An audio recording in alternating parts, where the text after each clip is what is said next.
capítulo de esta semana fue leído en vivo en Twitch. Si quieres ver mi reacción a este capítulo y a todos los del manga, que por cierto te advierto que el de esta semana fue una locura, por favor, ve al link de la descripción o al comentario fijado, pues ahí te encontrarás la reacción. El capítulo de esta semana es titulado Los Piratas de Rocks. Siendo que en la edición anterior tuvimos un pequeño vistazo a este grupo, es coherente que en este capítulo Oda se dedique a mostrarnos sus interacciones, relación y nos sumerja un poco más en esta banda, en pos de entender cómo funcionan sus dinámicas. Y déjenme decirles, si la intención de Oda era que con este capítulo entendamos cómo funciona la tripulación de Rocks, nos quedó bastante claro. Es un desastre. En la portada tenemos una ilustración a color no demasiado importante. Es uno de esos color spread bonitos, pero que no nos comunica nada más allá de una situación divertida entre los tripulantes de los sombreros de paja.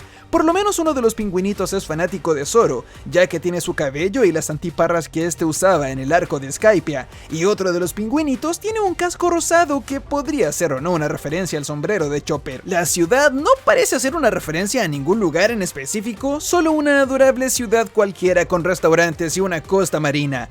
Pero no dejemos de notar que en uno de los edificios de atrás está el cartel de Se Busca de Luffy, su foto en quinta marcha y por supuesto el texto que dice Se Busca. ¿Será este un increíble y delicado presagio que nos dice que el autor está milimétrica y quirúrgicamente posicionando sus piezas sobre el tablero para que al final del arco calce de manera minuciosa y perfecta un aumento de recompensa de Luffy? ¿O tal vez es solamente un dibujo de Luffy sentado de pana? De todas maneras, no puedo negar que cuando la historia de portada se estaba poniendo más o menos interesante, tenemos una ilustración a color dejándonos sí la continuación de quién era aquel guerrero legendario del West Blue que nos adelantaron la semana pasada. Pero bueno, tocará esperar como buenos fans pacientes, ya que si hemos esperado 1055 capítulos para ver qué onda con Rocks, 1 o 2 semanas no son nada en comparación. Por cierto, también fuimos portada de la Shonen Jump, pero esa ilustración está más o menos nomás, así que prefiero no cubrirla porque se nota que Oda no la hizo con muchas ganas.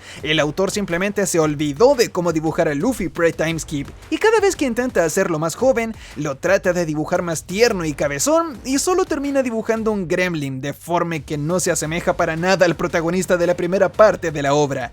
486 semanas sin ver a Bon-chan en el manga, pero la razón por la cual nos vamos a pausa es porque Oda está dibujando la más impactante y épica aparición para el regreso de nuestro Kama favorito, por lo que está confirmado que Bon-chan volverá la próxima semana. Habiendo cubierto el título y la no portada, ¡vamos con el capítulo! Comenzamos esta entrega con Loki respondiendo exactamente la misma pregunta que Rocks hizo al final del capítulo pasado. Nuestro muchacho, sin sus vendas en los ojos, con el cuerpo y rostro completamente lastimado por la caída y una cara de confusión, se sienta de pies cruzados mientras también nos muestran que el suelo debajo de él está completamente destruido, al igual que los árboles detrás han salido volando. Todo esto es por supuesto a causa de su caída libre y el impacto que este generó al golpear al suelo con su cuerpo. Si recordamos bien, la semana pasada Sebek dijo que tenía dos preguntas. Una era si estaba en el país de Elbaf, a la cual Loki ya le respondió, y la segunda pregunta era si el rey Harald se encontraba en la isla o no, por lo que lamentablemente Loki le dice que no, que su padre se encuentra de viaje en estos momentos, y como siempre está realizando este tipo de viajes de conexiones diplomáticas y formalidades para mejorar las condiciones de su país, como lo ha estado haciendo durante las últimas décadas. Algo que nunca noté, es que en este capítulo nos queda más claro que Loki es un niño que causa muchos destrozos, pero según se da a entender, su comportamiento caótico y sus ataques de ira en la cual libera monstruos y causa terror en las ciudades, es algo que solo hace cuando su padre no se encuentra en la isla. Tiene sentido que su padre, al no encontrarse en el país, el primero con el rango más cercano a él es su hijo, siendo así Loki la persona con el rango más alto en la isla cada vez que Harald sale a uno de sus viajes, y eso explica el por qué Loki aprovecha su posición política y racial cuando no se encuentra su padre para causar caos y destrucción. Además, como veremos más adelante, nos enteraremos cuál es la fuerza real de su padre, y siendo así es entendible que Loki no quiera meterse en problemas cuando este sí está en la isla. Rocks se entera que está hablando con el hijo del hombre a quien buscaba y aprovecha de preguntarle su nombre. Pero Rocks no le pregunta su nombre por cortesía, ni porque sienta curiosidad de saber cómo se llama el hijo del rey, sino que con el único fin de darle una orden e incluir su nombre en el mensaje que quiere enviar. Ve con alguien que conozca a tu padre y comunícale que Loki ha sido herido de gravedad. Por supuesto, Loki no ve razón alguna para obedecer las palabras de aquel extraño, incluso entra en una posición ofensiva con la intención de poner a Rox en su lugar. ¿Recuerda lo que dijo Hayudin en el capítulo pasado? ¡Exactamente! Loki está cometiendo el mismo error que cometía su padre en su juventud, y subestima a los demás basándose únicamente en su tamaño. Cada vez que se encuentra con alguien más pequeño que él, se siente en el derecho de golpearlos y de aplastarlos como insectos. El problema es que Loki nunca se había encontrado con alguien más pequeño que él y que aún así sea capaz de darle una paliza, pues como vemos en la siguiente página, Sebek no solo arremete contra el pequeño príncipe, sino que además le da un ataque cargadísimo de un monstruoso haki, cuyo poder se desborda y es expulsado de su arma antes de hacerlo aterrizar en el cuerpo de su enemigo. Esto es sin duda alguna haki del conquistador avanzado u ofensivo, y creo que era obvio que si hablamos de la más grande leyenda en el mundo de la piratería de la era anterior, aquel que necesitó a Roger, Garp y todos los caballeros divinos juntos para poder acabar con él, este tendría el más poderoso haki dominado. Hablamos de una persona cuyo objetivo es hacerse con el mundo entero. Para tener este poder, necesitas tener la ambición de un rey. Tienes que desear ser el mayor exponente, líder, capitán o número uno en alguna disciplina. Y siendo que estamos hablando de un hombre que quiere hacerse con absolutamente todo el planeta, y además de eso es extremadamente poderoso y hábil en batalla, está clarísimo que hablamos de un usuario de haki del conquistador avanzado. Este intercambio, además, cumple la función de exponer características de ambos personajes. Por un lado, tenemos a Loki, quien más allá de subestimar e insultar a estos piratas solo por ser humanos más pequeños que él, también deja salir un diálogo bastante triste y profundo de su corazón, en el cual explica que su padre jamás volvería al país solo porque él se encuentre herido. Como vemos más adelante en el capítulo, se comienza a abrir una ventana nueva en el desarrollo de este muchacho que personalmente me fascina. Ya habíamos hablado de que lo que realmente necesita Loki es solamente un poco de amor, comprensión y alguien que se preocupe por él y que no lo rechace todo el tiempo. Pero incluso cuando Loki realmente recibe este afecto de parte de su padre, el daño que sufrió a través de su vida fue tan grande que llegó al punto en el cual ya ni siquiera puede aceptar concebir que alguien se esté preocupando por él y que esto sea real. Se ha deformado tanto su percepción de lo que el mundo piensa de él que no puede imaginar un mundo real en el cual alguien auténticamente se preocupe por él. Esto solamente hace que su historia sea más trágica aún, pues no contento con necesitar urgentemente afecto y cariño, llegamos al punto en el cual su cabeza simplemente no dimensiona que exista alguien que pueda importarle. Este es el daño que su madre le hizo y hace que la historia de este muchacho solo sea más oscura de lo que ya era. Por otro lado, tenemos a Sebek. En caso de que alguien haya pensado que quedaba la más mínima posibilidad de que se trate de alguien no extremadamente cruel, acá es donde mueren todas esas esperanzas. Independientemente de que sea un gigante, raza ancestral o lo que sea, enviar una amenaza a un hombre a través de su hijo lastimado con un ataque imbuido en haki del conquistador es un acto que solamente el más ruin de los hombres podría llevar a cabo. Muchas veces en One Piece, Oda pasa cientos de capítulos contándonos acerca de tal y tal personaje, mostrándonos solamente su silueta, contándonos historias de lo cruel que alguna vez fue y pintándolo como Satanás, solo para que cuando realmente lo conozcamos nos demos cuenta de que esto no es así, y todas las historias sobre estos personajes siendo malos y despiadados eran solamente invenciones del gobierno, propaganda o leyendas urbanas creadas por la mala percepción de la gente, como lo fue el caso de Kuma, por ejemplo. Sin embargo, Sebek no tiene giro argumental alguno. Se nos revela como el pirata más cruel y despiadado, y eso es exactamente lo que recibimos, pues si tener tu escena debut dejando a un niño en coma con un ataque de haki del conquistador directo a su cuerpo y sin protección alguna no es una introducción salvaje y que deja claro cuál es su personaje, no sé qué lo será. La manera en la cual este hombre habla siempre lo hace de manera imperativa, es decir, dando órdenes. Él no se preocupa de decirle a la gente que quiere pedirles un favor, él les dice, me harás el siguiente favor. Él no le dijo a Loki que tenía 2 preguntas y que quería saber la respuesta. Le dijo, tengo 2 preguntas y más te vale que las respuestas sean estas. Es una actitud arrogante. pero que va perfectamente con su apariencia de pirata despiadado y que está dispuesto a hacer absolutamente todo con tal de hacerse con el mundo.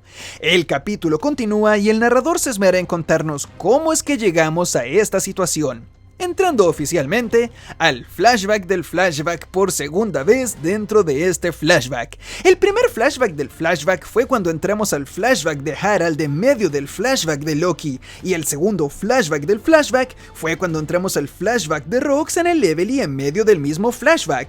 En Tierra Santa escuchamos gritos y bullicios, exclamando que 5 reyes han sido secuestrados, que 5 caravanas han sido atacadas. Como nos enteramos más adelante, la presencia del rey Harald ese día fue perfecta para que los guardias piensen que él había sido quien secuestró a los reyes, cuando realmente todo era parte del plan de Rox, quien con la intención de causar un caos en las afueras del castillo, podría concentrar toda la seguridad en esa zona e ingresar tranquilamente a los rincones más profundos y oscuros del mismo. Es ahí donde llega una de las viñetas más duras e increíbles que hemos visto a lo largo de todo este manga, pues tenemos a Rox sentado tranquilamente como si fuese el sofá de su casa, ubicado nada más ni nada menos que en la mismísima habitación de las flores, lugar donde antes de ese día solo había sido habitada por Im y los vasallos que son permitidos exclusivamente en ese lugar para darle comunicados.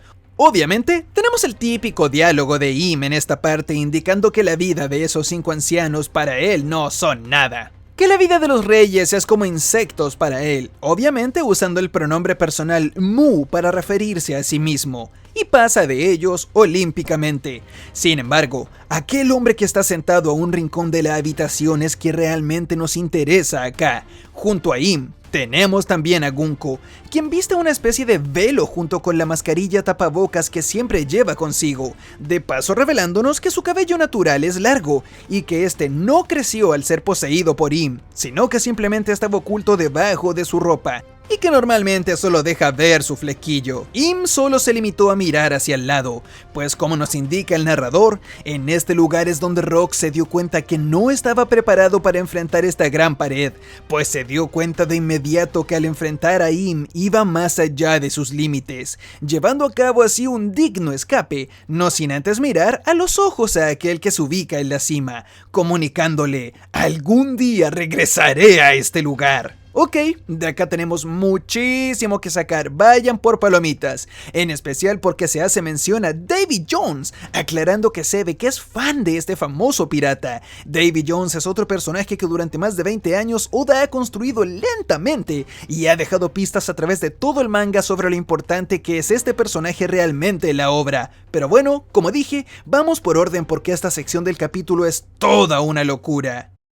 Es muy probable que la razón por la cual Gunko se encuentra en ese lugar es justamente para comunicarle a Im acerca de los 5 reyes que han sido secuestrados. Es por eso que Im responde de esa manera indicando que no le importa la vida de esos reyes. En el arco de Levely, justo antes de que los 5 ancianos se reúnan con Im, vimos exactamente la misma escena, en la cual alguien se acercaba, se arrodillaba ante él y le comunicaba que los 5 ancianos ya estaban preparados para su reunión. Esto nos indicaría que cada vez que alguien se presenta frente a Im, tiene que cumplir con estas condiciones. Primero, arrodillarse ante su presencia. Segundo, vestir esta especie de túnica que, si lo vemos bien, lleva un velo larguísimo que se arrastra por el suelo, justo como el traje que el mismo Im utiliza.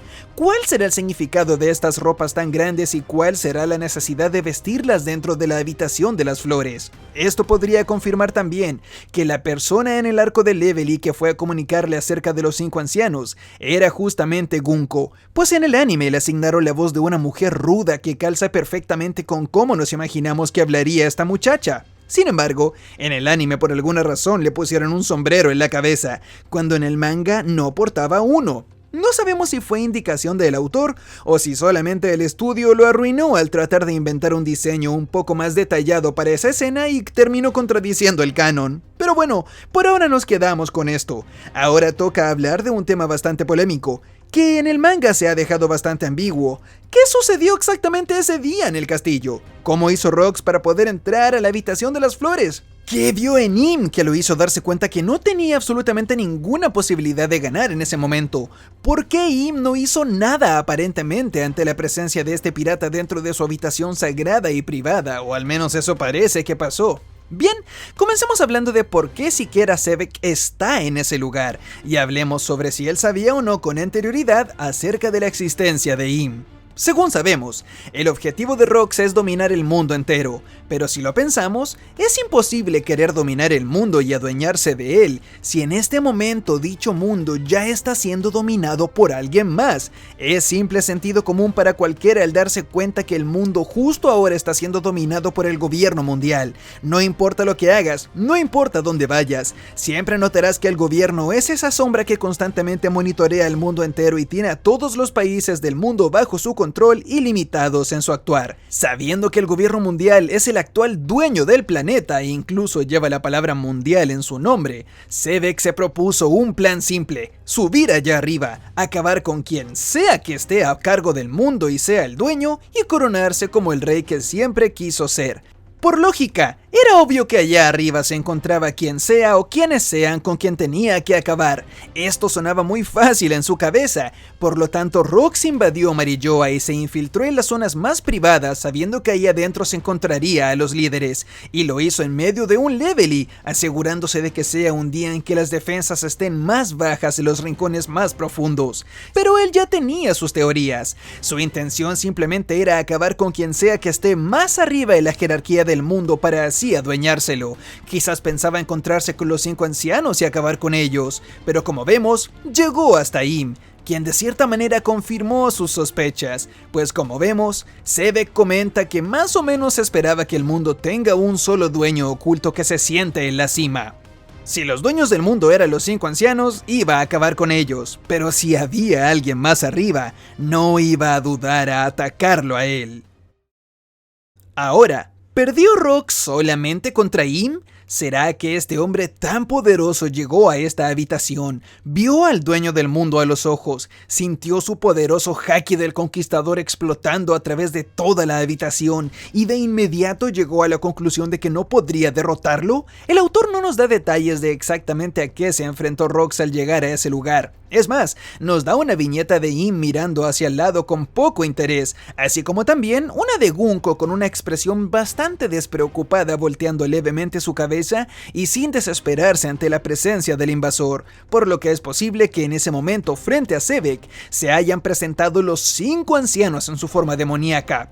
Todos los caballeros divinos, y aparte el mismísimo Im en su forma transformada. Siendo así las cosas, es entendible que absolutamente ningún personaje de One Piece estaría preparado para acabar con todo ese ejército de guerreros top en poder de la obra por sí solo. Pero si se diera el caso de que simplemente se retiró al calcular el poder de Im usando su instinto y su experiencia en combate, esto haría aún más interesante su arco como personaje, pues convertiría su intento de arrebatar el poder al gobierno en una aplastante e humillante derrota 1 contra 1, más que una retirada estratégica al verse sobrepasado en número.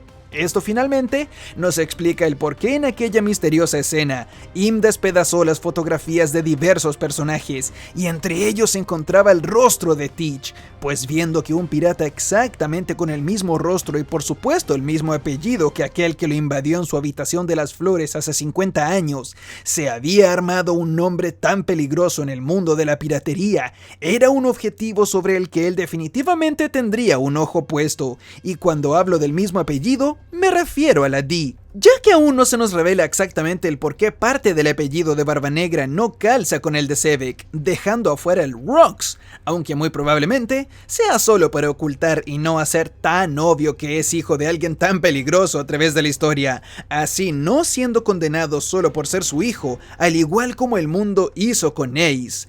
Ace tuvo que ocultar toda la vida el hecho de que era hijo de Roger y que llevaba su apellido, porque si no sería condenado y odiado por el mundo. De la misma manera, puede que Kurohige haya hecho lo mismo y haya escondido el hecho de que es hijo de Sebek para no sufrir este destino tan cruel. Esto haría solamente más interesante aún su duelo en la isla Banaro, pues sería la batalla entre 2 hijos legítimos de piratas de la antigua generación, ambos ocultando su apellido por el bien de poder vivir su vida, y el ganador siendo aquel dueño de la oscuridad.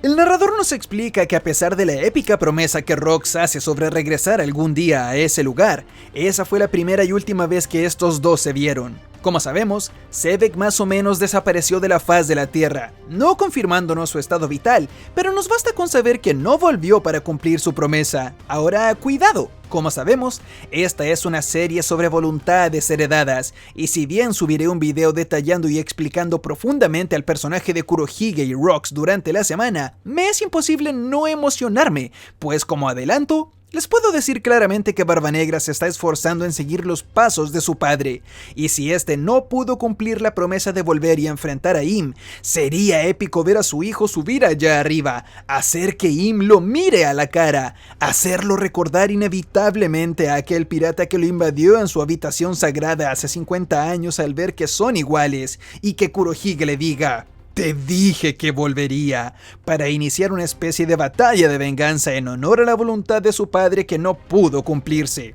De hecho, este capítulo más que nunca trajo consigo el regreso de la famosa teoría acerca de Rox viviendo dentro de Kurohige. Sé que esto no es algo que todo el mundo haya escuchado, pero alrededor de la comunidad de habla inglesa es una teoría más o menos popular de hace ya varios años. Ya sé lo que se preguntan: ¿cómo podría estar su padre viviendo dentro del cuerpo de su hijo? Ni idea. Algunos hablan del espíritu de Rox estando dentro de la fruta del diablo Yami Yami. Otros hablan acerca de una modificación biológica con la Ope Ope Nomi, haciendo que el corazón de Rox esté dentro del cuerpo de Kurohige, haciéndolo tener dos corazones. Esta teoría surge debido al misterio de Sebek desapareciendo inexplicablemente, pues no se nos ha confirmado que esté ni con vida ni sin ella. Por lo tanto, si Teach volviera a Tierra Santa con el espíritu de su padre dentro de él o algo por el estilo, y se enfrentara cara a cara nuevamente con Im, sería una forma aún más literal de cumplir su promesa sobre volver a ese lugar y enfrentarlo nuevamente. Rox estando de alguna manera presente dentro del cuerpo de su hijo también explicaría el por qué puede consumir dos frutas del diablo, pues dentro de él realmente vivirían dos espíritus, cada uno siendo el usuario de una habilidad, pero siendo el cuerpo de Teach el catalizador de ambos poderes. Les aseguro que la existencia y personalidad de Rox que se nos ha revelado en estos últimos capítulos es simplemente demasiado importante y útil para entender al personaje de Kurohige y el final de One Piece, especialmente cuando estamos en un arco tan centrado en los padres y las características que sus hijos heredan o no heredan de ellos. Por lo tanto, no puedo recomendarles lo suficiente que se suscriban al canal y estén atentos para el video que saldrá durante la semana, pues será épico. Volvemos a la parte exterior del castillo y nos encontramos con el rey Harald, quien, como dijimos, se está llevando toda la culpa por el daño causado a los reyes. Algunos dragones celestiales dan el típico discurso exagerado y completamente arribista de querer capturar a ese monstruo y hacerlo su esclavo. Esto no es nada nuevo. Cualquier raza distinta para ellos es un fenómeno, un animal o un monstruo desde su punto de vista, y es digno de ser una mascota de la cual pueden abusar físicamente y usar para sus mandados. En este caso, vemos al rey Harald corriendo en llamas. No se nos especifica exactamente por qué se encuentra prendido en fuego. Puede ser simplemente que haya recibido demasiadas balas de cañón directo a su cuerpo y al explotar prendieron fuego en su ropa. Aunque también hay gente que prefiere ir más profundo aún en este tema, postulando que podría tratarse literalmente de una fruta del diablo con poderes de fuego que lo atacó en Tierra Santa. Algunos dicen que puede tratarse de la Mera Mera Nomi, pero creo que si habláramos de la fruta del diablo de Ace, un personaje tan importante en la serie, esta no sería reducida solo a una aparición fuera de pantalla con un pequeño cameo. Hay gente que tiene una teoría más interesante y hablan acerca de la fruta de Akainu, la Magu Magu Nomi. Si me lo preguntan a mí, encontraría muy interesante que el gobierno, para variar, tenga dos dedos de frente y que haya una serie de frutas del diablo las cuales van heredando generación en generación para asegurarse de que no salgan de su control y que los poderes más destructivos no dejen de estar en sus manos, por supuesto alejándolas del poder de los piratas. Siendo que la fruta del diablo de Akainu es una de las más destructivas del universo de One Piece, tendría bastante sentido que hagan todo lo posible por conservarla en sus filas y recogerla del árbol en el cual renazca apenas fallezca su actual usuario. Personalmente, a mí me encanta pensar que el almirante que Rox derrotó y del cual va corriendo con muchas heridas en su cuerpo, dejando claro que la batalla no fue extremadamente fácil para él, se trate del padre de Akainu. Sé que suena cliché, pero si Akainu hubiese perdido a su padre a causa de un pirata tan famoso, explicaría el por qué es un marine tan extremista y por qué tiene una venganza jurada contra todos los piratas del mundo de manera tan brutal y violenta. Pero bueno, eso es cosa de otro día. Rox corre escapando de lo que vio dentro del castillo. Harald corre escapando de la confusión y las acusaciones en las que se vio envuelto. Harald se enfurece al darse cuenta de que tiene enfrente a la persona culpable de toda esta confusión, y sin pensarlo dos veces, toma su espada gigante y arremete contra Rox, quien, muy lejos de no estar preparado y de recibir el ataque así sin más, nos entrega lo que es probablemente el choque de poderes más épico e inesperado desde el impacto de Roger contra Shirohige. Un poder tan épico y bestial que encima se ve potenciado por el hecho de que uno de ellos es gigante y el otro no. Ese tipo de cosas te hace darte cuenta del poder y nivel de combate que maneja Rox en etapas tan tempranas de su carrera, pues como nos comunica más adelante, absolutamente todo lo que vemos en esta secuencia lo hizo sin siquiera ser un pirata aún, y cuando apenas acababa de luchar contra un almirante de la marina.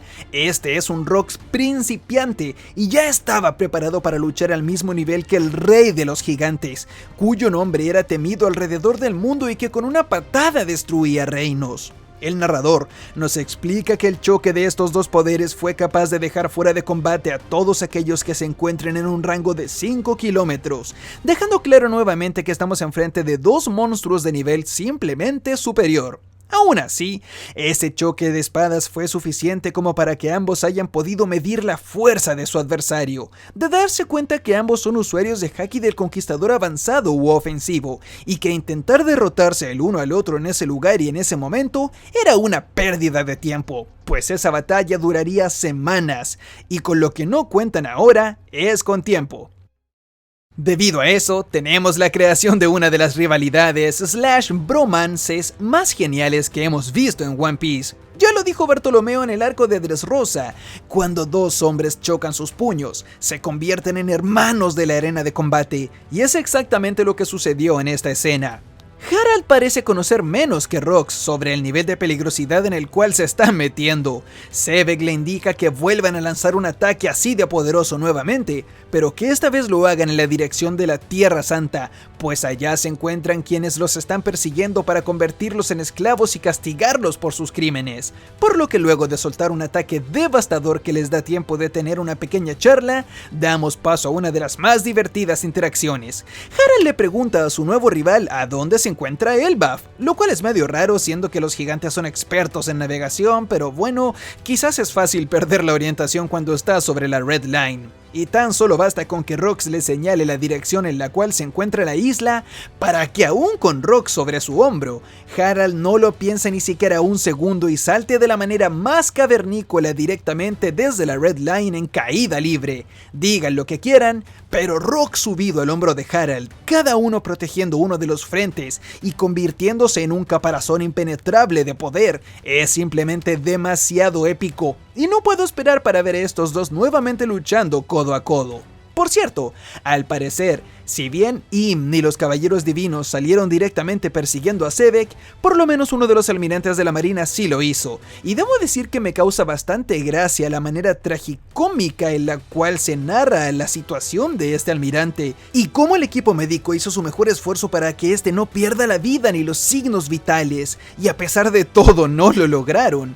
Podría simplemente hablar y centrarme que en One Piece es extremadamente difícil que un personaje se le quite la vida en combate. Esto es algo muy raro, en serio, dentro de la obra, pero lo que realmente me hace gracia es pensar en lo brutal que tuvo que haber sido Rox para dejar herido a un contrincante de una forma tan bestia que ni siquiera le dio espacio a ser salvado por más que lo intentaron. Es simplemente una brutalidad que en One Piece no se ve casi nunca, y te dejan claro el tipo de hombre despiadado que es este pirata.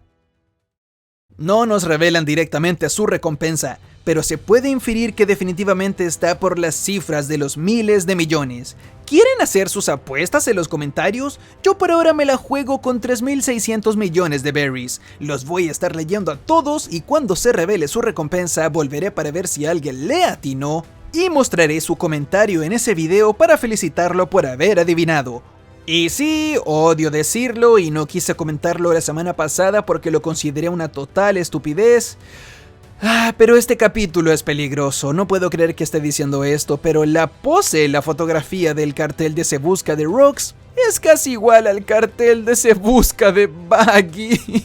Ya mucha gente la semana pasada estuvo bromeando y declarando que Rox era también el padre de Buggy el payaso, debido a que a mitad de su rostro era innegablemente parecido a algunas ilustraciones de este personaje, pero esta vez esto casi deja de ser un meme. No solamente la pose en sus carteles de Se Busca es igual, sino que en el flashback de Oden, por alguna razón, se refieren a Buggy como el segundo hijo. A ver, sé que ese nombre se lo pudo haber ganado porque fue el segundo niño en ser adoptado por la tripulación de Roger aparte de Shanks, que fue el primero. Pero no podemos negar que sería una graciosa coincidencia que su título de segundo hijo realmente haya sido una referencia a él siendo el segundo hijo del legendario Rox D. Sebek. Realmente no puedo creer que esté diciendo esto en una review, Dios mío, pero si no lo hago sé que van a haber muchos comentarios igual que la semana pasada, llamándome la atención y preguntándome por qué no mencioné a Buggy y su parecido con Rox. Mi apuesta final es que Oda sabe exactamente lo que está haciendo, es un troll. Él sabía que al presentarnos el diseño de este personaje, mucha gente lo iba a encontrar parecido al payaso, e incluso adelantándose al tiempo, ya que muchos de los capítulos son entregados con más de una semana de antelación, se dio el lujo de agregar esta referencia en el cartel de Se Busca, pues sabía que los fanáticos se volverían locos y harían teorías de este tipo con Buggy. Así que ahí les va otra pregunta para los comentarios. ¿Qué opinan ustedes sobre esta relación y parecido entre estos dos personajes? ¿Es solo un meme o hay algo más profundo y Oda se sacará uno de estos giros mega impactantes de medio de la nada? En esta parte del capítulo, el autor se pone a hablar acerca de las hazañas que este hombre realizó para hacerse un nombre en los mares. Entre ellas, destacan el ataque directo a uno de los acorazados del gobierno mundial, robando gran parte del tributo celestial que este barco cargaba. Recordemos que estos son los fondos que van directamente destinados a los lujos de los dragones celestiales en Tierra Santa. Por lo tanto, atacar este tipo de barcos es un ataque directamente contra los Tenryubito, y es el tipo de crimen que definitivamente aumenta tu recompensa. Y si bien todo lo que hemos dicho hasta ahora de parte de este pirata es monstruoso y destacable, nada se compara a lo que estoy a punto de decir, así que prepárense porque aún no entiendo cómo Oda decidió escribir esto. Se nos narra en esta parte del capítulo que Rox fue capaz de derribar una puerta de la justicia. Cuando leí esto, por alguna razón mi cabeza me hizo pensar que se trataba de una de estas puertas de 20 o 30 metros. Mi mente me engañó y no le tomé la importancia que merecía, pero viéndolo ahora y viendo cómo está reaccionando la comunidad, me di cuenta de que las puertas de la justicia son aquellas extremadamente masivas, que son fácilmente del tamaño de cientos de buques. Son aquellas impenetrables, las que se ubican en Marineford, Impel Down y Enies Lobby. El tamaño de estas puertas de acero sólido es tan estúpidamente grande que todo el edificio de la justicia de Enies Lobby se ve diminuto en comparación a esta. Hasta ahora en todo el manga no hemos visto a ningún personaje que pueda ser capaz de realizar una hazaña tan monstruosa como destruir una de estas titánicas puertas. Cada vez que estas se presentaban en la historia, se trataban de un elemento narrativo que cambiaba completamente el flujo de la historia. Para pasar a través de ellas se necesitaba alguien capaz de mover los mecanismos directamente desde la sala de control, y jamás habíamos visto a alguien siquiera poder intentar forzarlas, pues no tiene sentido intentar mover algo que pesa millones de toneladas como lo son estos portones. Pero acá se nos dice que Sebek, completamente por su cuenta al parecer y antes de tener tripulación, fue capaz de hacerlo por su cuenta, lo cual me tiene aún pensando qué tan lejos Oda llevará el nivel de poder de este pirata. Porque si el gran Shirohige en Marineford no pudo derribar un muro que era unas 300 veces más pequeño y delgado que el de estas puertas, apenas pudiendo hundirlas un poco, no me puedo imaginar qué clase de ataque llevó a cabo Rox para derribar una de las puertas de la justicia. Esto es simplemente una locura. Es acá cuando se nos revela una de las más grandes troleadas en la historia de One Piece, pues resulta que el Davy Back Fight, esa competencia que vimos en el arco de Foxy, el mismo que muchísima gente se salta y que sabíamos que tarde o temprano volvería a la serie de alguna manera más importante, es el medio por el cual Rox reclutaba a todos sus tripulantes. Como vemos en el montaje, las pruebas que este pirata realizaba variaban bastante de lo que hacía Foxy en su arco. En una de las imágenes vemos a Rox con un hacha y la cabeza de un hombre sobre una mesa, y en otra literalmente lo vemos boxeando, cosa que no deja de ser extremadamente ridícula pero divertida. Me pregunto si el Davey Back Fight tiene alguna serie de reglas y eventos obligatorios como lo son el boxeo y otras opcionales que dependen de la situación y del ambiente. Por ejemplo, si haces un Davey Back Fight cerca de una costa marina, una carrera de barcos sería lo ideal y lo que todos harían, como vimos en el arco de Davey Back Fight. Pero si te encuentras realizando este tipo de duelo en medio de la ciudad, un reto de boxeo sería lo mejor para esa situación. Solamente imaginarme a un pirata tan legendario como Rox ganándose a nombres como Shiki, Shirohige y otros piratas gigantes a través de pruebas que muchas veces son tan ridículas, se me hace muy gracioso. Pero debo decir, esto explica perfectamente el cómo pudo conseguirse una tripulación tan monstruosa, pues él ni nadie jamás conseguiría que piratas tan poderosos como los que vemos en sus filas se hayan arrodillado y finalmente rendido ante él, reconociéndolo como capitán. De hecho, en esta parte de la historia aún no lo consideran capitán, ni siquiera para el momento en que fueron a Elbaf. Por lo tanto, esto no se trataba de una tripulación pirata realmente con escalones ni con niveles de jerarquía. Simplemente se trataba de un grupo de piratas que, debido a una apuesta perdida, tenían que formar parte del mismo barco sin necesariamente tenerse respeto mutuo, sino que más que otra cosa, tenían que tenerse paciencia. Esto habla muy bien de Shirohige, Shiki y compañía, pues de cierta manera un Davey Back Fight es un tipo de desafío y promesa que fácilmente puedes romper. Puedes prometer que te unirás a la tripulación del contrincante si te ganan el desafío, y cuando te ganen simplemente no hacerlo. Pero como dije, esto habla muy bien de estos piratas, pues al parecer su código de honor y de respeto por la tradición del Davey Back Fight va mucho más allá que siquiera el valor de su vida y de su tiempo. Pues de repente, porque un día a sus capitanes les ganaron un juego de ajedrez o una carrera de caballos marinos, lamentablemente se vieron obligados a pasar todo el resto de su vida con ese hombre al cual no les importa ni tampoco le importa a ellos. Esto es una ridiculez, pero aún así, me encanta el honor en el código pirata que se mantiene en todo esto del Davey Back Fight. Como dije, el ver cómo Rox fue capaz de reclutar a tantos piratas monstruosos a través de Davey Back Fight explica perfectamente el por qué su tripulación nunca se llevó bien entre ninguno de sus miembros y el por qué gente con valores y principios tan amables y puros como lo es Shirohige terminarían siguiendo un bribón como Rox. Recordemos que Davy Jones es un personaje canónico dentro del universo de One Piece. Si no me equivoco, la leyenda cuenta que él era un pirata avaro que traicionó a su tripulación y los asesinó para no compartir su tesoro o algo así, y fue condenado a navegar en el fondo de los mares por toda la eternidad. Y su barco, el holandés errante, aparece en One Piece en el arco de la isla Gyojin, navegado por el mismísimo Vanderdecken. El video está quedando un poquito largo por ahora, así que simplemente pasaremos de este tema y diremos Goda, porque una troleada de este nivel, y pasar de hacer un arco meme que mucha gente se salta y convertirlo en algo tan importante en esta parte de la historia, es una troleada que nadie vio venir. A través de este capítulo, se nos muestra que en muchas instancias, Rox viajó hasta el país de los gigantes con la intención de convencer a su rey de que se una a la tripulación. Harald, en diversas ocasiones, se negó a su oferta. Pero debo admitir que la lógica que está usando Xebec para reclutarlo tiene bastante sentido, y le daré todos mis honores al rey de los gigantes por resistirse a pesar de que le están haciendo una oferta tan buena.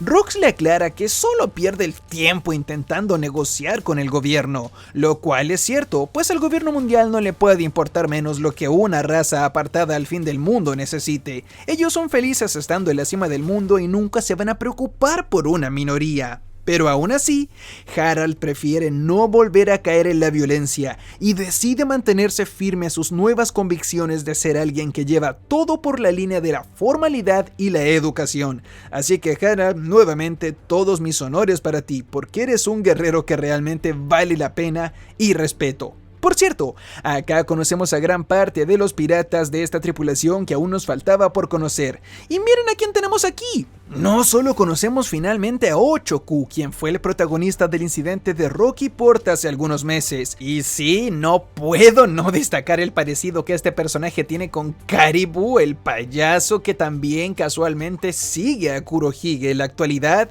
Solamente con Oda reforzando aún más la idea de la paternidad y las antiguas generaciones que tanto ha martillado durante este arco. Uno de los personajes nuevos es Don Marlon. No hay que esforzarse mucho para relacionarlo directamente con Marlon Brando, el actor principal de El Padrino, la popular película sobre mafiosos. Si recordamos bien, se nos ha aclarado que en el mundo de One Piece la mafia es cosa seria. No solamente tenemos a Veggie, sino que hay todo un lore de grupos importantes por descubrir y explorar aún. Según se sabe, la familia de Capone Veggie es constantemente provocada y se enfrentaba a las demás familias de la mafia, siendo un total de 5 grandes familias mafiosas en el West Blue. Es posible que este hombre haya sido un gran representante de una de esas familias, o que incluso, como se teoriza, haya pertenecido a la familia de Veggie. Pero creo que con su apellido la cosa es bastante difícil. Además de él, tenemos a Shiki, a quien en ese tiempo se le conocía como el perverso o el alocado. Es acá cuando se nos indica que a los miembros de los piratas de Rocks no les puede importar menos si su capitán vive o no. Esto lo hablaremos un poco más adelante, pero la relación caótica y sin preocupación por el prójimo de esta tripulación está acá para contrastar con la tripulación de Luffy. Por un lado, tenemos una tripulación que se detestan entre ellos, donde su relación fue formada debido a una apuesta perdida. Y por el otro, tenemos una tripulación cuyos miembros se la pasan entregando la vida los unos por los otros, demostrando que sus relaciones son cálidas, reales y que son compañeros realmente de corazón. Esto se vio claramente en el arco de Egghead, cuando Franky salvó a Luffy. Y Jay García nos explicaba el por qué un pirata se molestaría en salvar la vida de otro.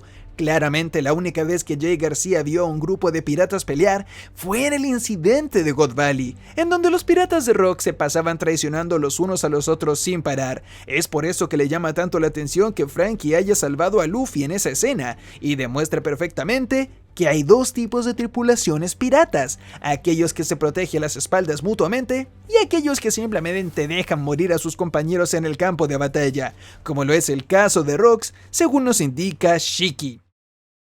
Pero quizás el caso más curioso es Gansui.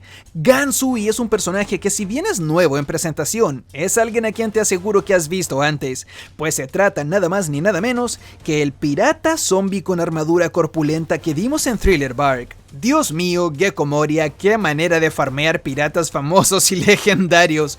Como nos enteramos más adelante, el Capitán John también se uniría a las filas de Rocks, y viendo que Moria también tenía el cuerpo de dicho capitán, no puedo sino felicitar al señor Sombritas, por lo menos por haber podido conseguir cuerpos de piratas con tanta calidad para sus filas. Es cierto, no les sirvió de mucho, eran solo corazas vacías y contribuye al mensaje de que el cuerpo sin el espíritu para luchar por un objetivo ni una voluntad es inútil e insuficiente, pero la aventura farmeando y excavando cuerpos de Moria en algún punto de la historia debe haber sido realmente interesante. Por favor, alguien deme un spin-off de Moria paseando isla por isla recolectando cuerpos, sería realmente gracioso. Se nos cuenta en este capítulo, además, sobre la existencia de Hachinosu y cómo llegó a ser lo que es hoy en día. Resulta que en ese tiempo se trataba de una isla cuyos recursos fueron explotados por piratas sin que la marina se entere, troleando a esta institución, que siempre pensó que esa isla no era más que un cementerio ardiente con un sol que los quemaba todo el día y terminaría acabando con la vida de quien sea que pise ese lugar. Lo interesante acá es que en esta parte del capítulo se nos muestra a Rocks proponiendo un plan que inmediatamente nos hace acordarnos de Teach, de manera muy parecida pero no completamente igual que su hijo, en hacerse con la isla y negociar con el gobierno. Claro, la parte interesante es que Rox planea estafar al gobierno mundial en este trato y pasar completamente de la promesa que hagan, quedándose con las riquezas de la paga por entregar la isla sin realmente entregarla. Es simplemente fascinante ver cómo Teach heredó la manía por engañar, mentir y escalar en la pirámide social en base a puro ingenio que su padre tenía. ¿Será que todo esto lo heredó genéticamente de él? ¿O en algún momento alguien se reunió con Teach y le dijo: siéntate acá, hijo mío, te voy a contar cómo tu padre hacía las cosas, te voy a contar que se trataba de un pirata muy astuto que engañaba, que mentía y que a base de puro ingenio era capaz de obtener todo lo que quería? No sé, realmente me interesa saber cómo Teach se enteró tanto de la manera de actuar de su padre, cómo lo pudo conocer tan bien a pesar de que este falleció cuando él era apenas un niño. Déjenme ustedes en los comentarios qué piensan de esto, porque realmente me fascina ver cómo Teach heredó tantas características de su padre. Y acá viene el meme, porque lo hablaremos en el video a mitad de semana. Justo como dijimos la semana pasada, Loki en este capítulo finalmente encuentra una razón por la cual vivir.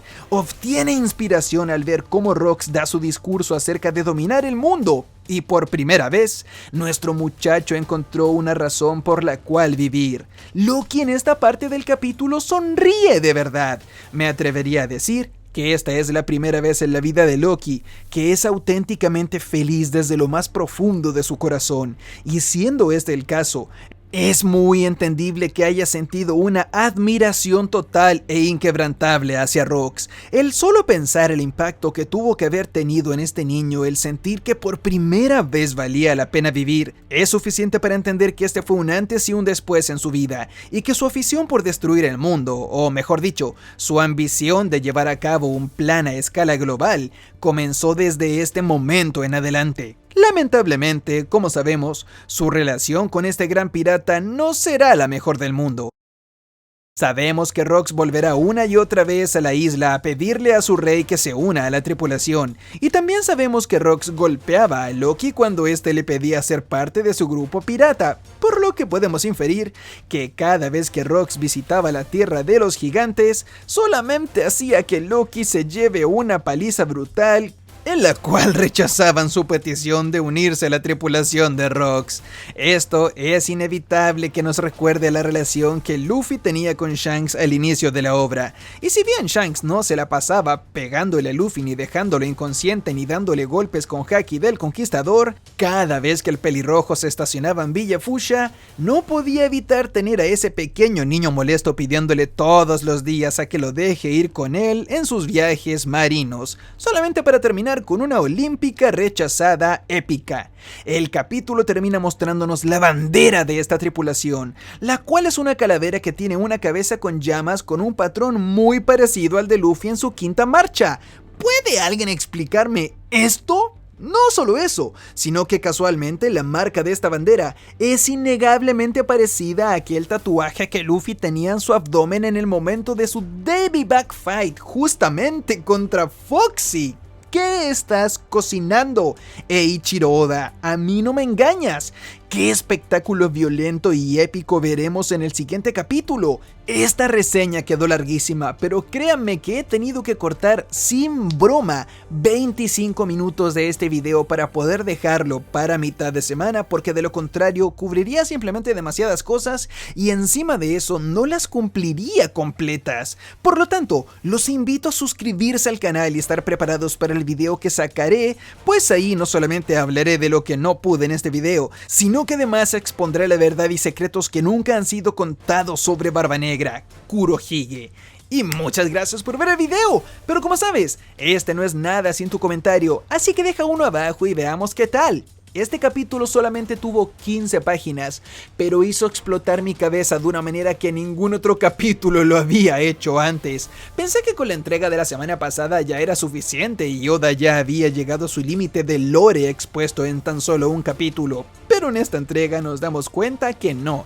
Al autor aún le queda muchísimo para cocinar, y agárrense porque algo me dice que todos los capítulos de ahora en adelante en este flashback serán así de pesados y densos. Este es un momento en la historia de One Piece que no te quieres perder y no quieres navegar solo. Por eso te invito nuevamente a suscribirte al canal, pues acá estaremos hasta el final de esta aventura. únete a la tripulación y por favor, dale un like a este video. Siempre pienso que cuando la gente mira los videos y ve que duran 50 minutos, dice, este tipo se quedó sin voz y grabó durante 1 hora sin parar, así que le voy a dar un like. Dame ese like. Te juro que cuando lo haces, me siento bastante rico. No puedo dar detalles porque me demonetizan el video. Así que sin nada más que decir, si llegaste a esta parte del video, sin saltártelo ni sacarlo hasta el final, por favor comenta la palabra mágica Davy en honor al Davy Bug Fight y el arco de Foxy, que desde este momento en adelante pasa a ser una leyenda. Así que sin nada más que decir, yo soy Gad y nos vemos en los comentarios. ¡Chau!